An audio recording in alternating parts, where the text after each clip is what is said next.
Vamos lá, Ana. Olá, mulheres, boa tarde. Estou muito feliz de estar aqui hoje para compartilhar a minha história com vocês. Então, eu queria agradecer a Ana também por ter me convidado para partilhar com vocês. Então, meu nome é Alana, eu tenho 30 anos e, como vocês já devem ter percebido, eu sou brasileira. Eu nasci no interior do estado de São Paulo e eu moro aqui em Lisboa há 4 anos. Eu sou fruto de uma família, de um lar totalmente desestruturado. Desde que eu me entendo por gente, desde que eu comecei a perceber as coisas, os meus pais não se davam bem. Mas eles seguiram juntos, por dependência financeira, circunstancial, emocional, mas eles permaneceram juntos. Então eu fui fruto de uma família emocionalmente ferida e perdida, e foi assim que eu me tornei também. E essa desestrutura não veio somente no âmbito emocional, mas também no âmbito religioso para mim. Então, quando eu era bebê, eu fui batizada na igreja católica, embora os meus pais nunca tenham sido católicos. Mas era o que a tradição chamava a fazer, e a minha mãe naquela altura foi muito lógica em tomar essa decisão, porque além das fotos bonitinhas, com a bebê e tal, mesmo que fosse uma fé que eles não tinham, ela pensou, um dia pode ser que ela queira se casar na igreja, ter uma cerimônia religiosa, e ela vai precisar disso, então vamos lá batizar ela. E foi o que aconteceu. Só que depois de muitos anos do acontecimento, nós nunca mais pisamos o pé dentro de uma igreja. Entretanto, Deus foi apresentado para mim. Então eu cresci sempre acreditando em Deus, embora eu acreditasse que fosse um ser assim inalcançável.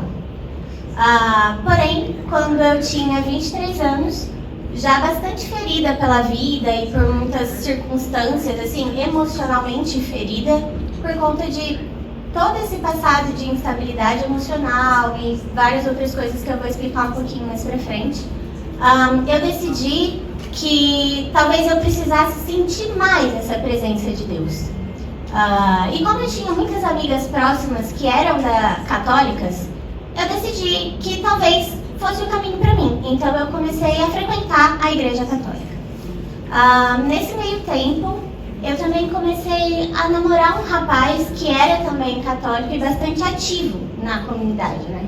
E, portanto, religiosamente, nós estávamos presentes todos os domingos na missa, em todos os eventos importantes que aconteciam durante a semana, nós sempre estávamos lá. Então, nós éramos um casal muito comprometido. Depois de algum tempo, eu fui pedida em casamento, e o nosso sonho era celebrar um casamento bonito na igreja. O meu sonho era celebrar um casamento bonito. O dele era que fosse na igreja.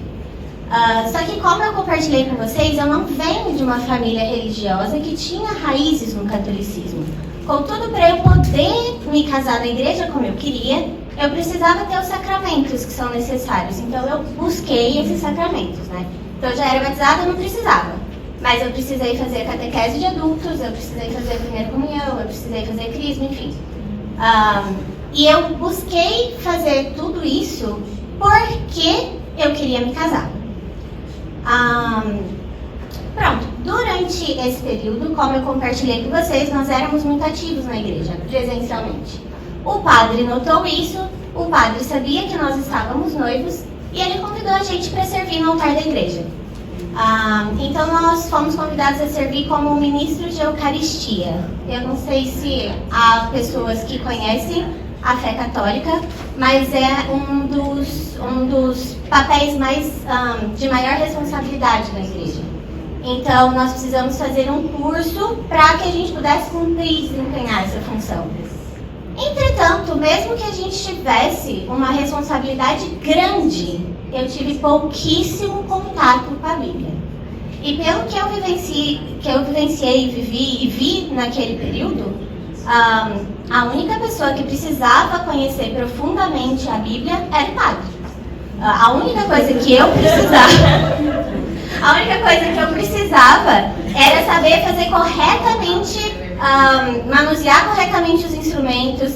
eu precisava ajudar a distribuir a hóstia do jeito correto, eu precisava seguir os procedimentos de limpeza corretamente, eu precisava manusear corretamente os objetos litúrgicos e era só o que eu precisava fazer, as coisas do jeito certo.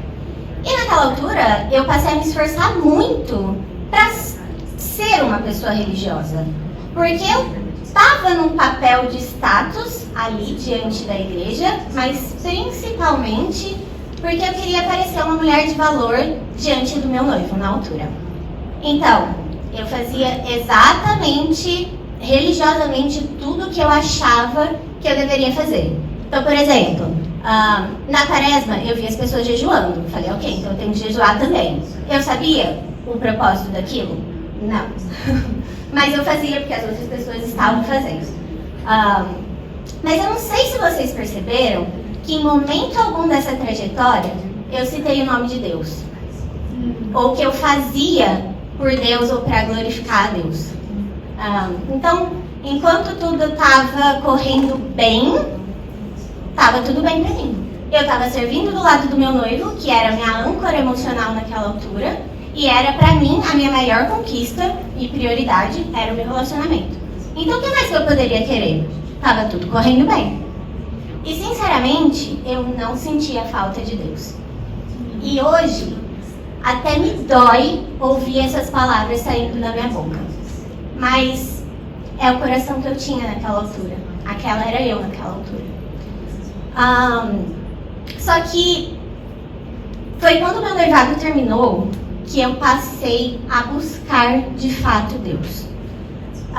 Eu passei a rezar incessantemente para que Deus devolvesse o meu relacionamento com aquele rapaz. Veja bem, não era com Deus que eu queria um relacionamento, era com aquele rapaz. Eu achava que eu não era religiosa o suficiente, por isso que Deus não estava me abençoando com os desejos do meu coração. Mas eu queria provar para Deus que eu era assim e que eu merecia.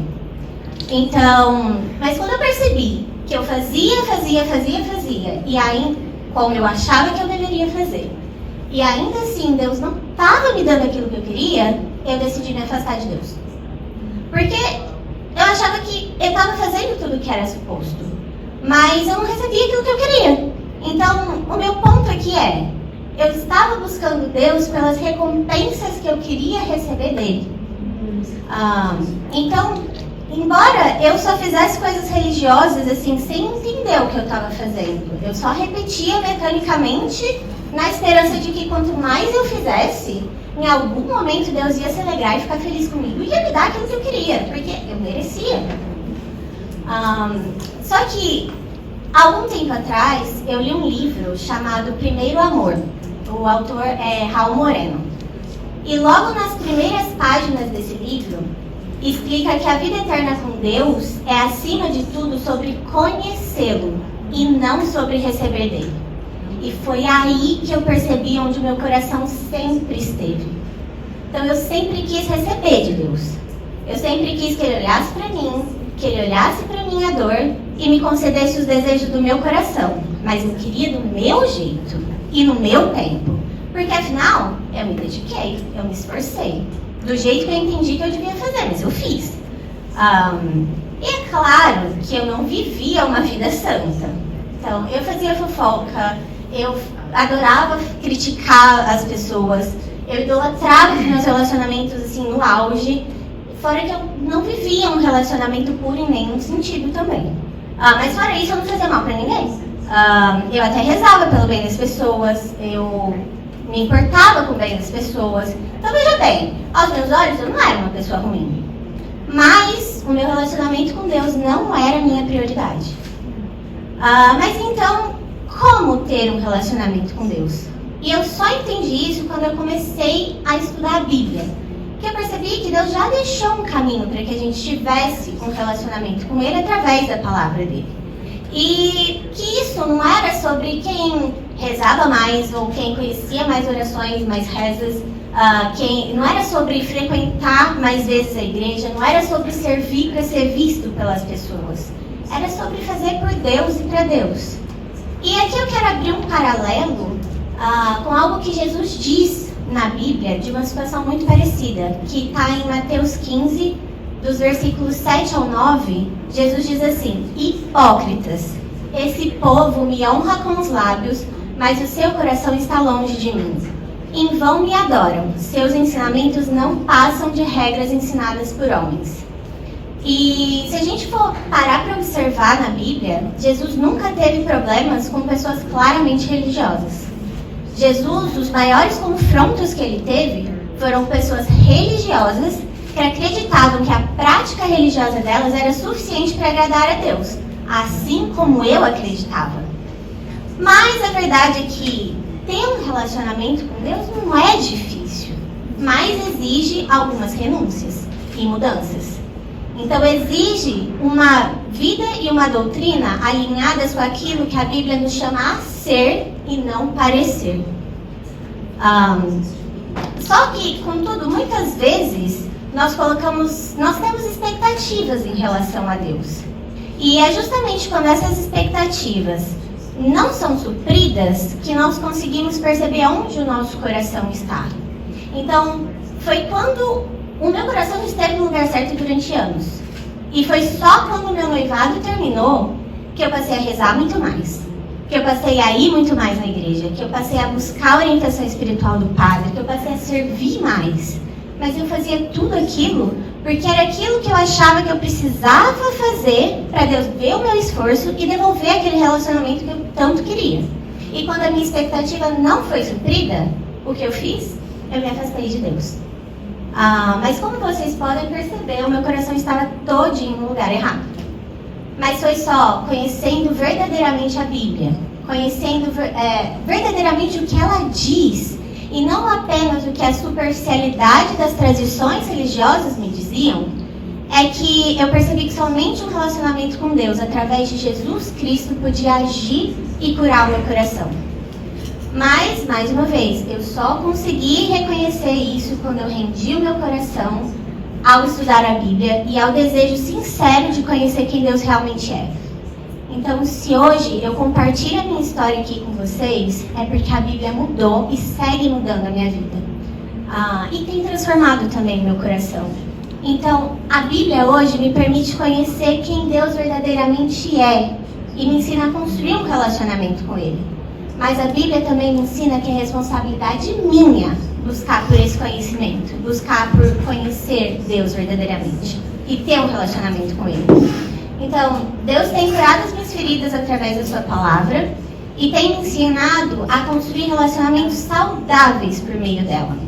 Então, Deus também tem me ensinado a não depender de pessoas, mas depender dEle. E fazendo isso, Ele tem me mostrado o seu perfeito amor que só existe nele, com Ele e através dele. Então, se você se identifica ou consegue se relacionar com qualquer coisa do que foi compartilhado aqui hoje, eu tenho um convite para te fazer. Procure a pessoa que te convidou para estar aqui hoje e comece a estudar a Bíblia com essa pessoa. Por mais que você já conheça as Escrituras, comece a estudar a Bíblia intencionalmente. Porque o que vai curar o teu coração e te conduzir para o céu é o seu relacionamento com Deus. É fazer de Deus não só a prioridade da sua vida, mas o Senhor da sua vida. E é fazer da Bíblia o seu guia para caminhar e conhecer verdadeiramente Deus. Obrigada.